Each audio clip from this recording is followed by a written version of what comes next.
Xurshid Do'stmuhammadning Mirkomilboyning qazo bo'lgan namozi hikoyasi asosida audio matn tayyorlash. Loyiha maqsadi: mazkur loyihani o'quvchilarda kitobxonlik madaniyatini oshirish va badiiy asarlarni tinglab tushunish, ko'nikmasini rivojlantirish hamda og'zaki nutq va fikrni ravon ifodalashga o'rgatishga qaratilgan. Shuningdek, loyiha orqali jamoa bo'lib ishlash mas'uliyatini his qilish va o'zaro hamkorlik qilish ko'nikmalari shakllanadi. Xurshid Do'stmuhammadning Mirkomilboyning qazo bo'lgan namozi hikoyasi asosida. Mirkomilboy tashqi tomondan qaraganda oddiy sokin odamdek ko'rinar edi, ammo uning ichki dunyosida bir umr tinchlik bermagan savollar yashardi.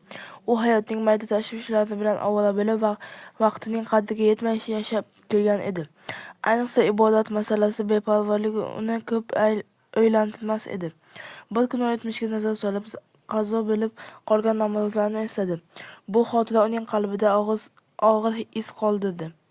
O'sha paytda Mirkomilboy ilk bor vaqtining naqadar qimmatli ekanini, inson o'z burchlarini kechiktirish orqali o'ziga zarar yetkazishini anglab yetdi. Hikoya orqali muallif inson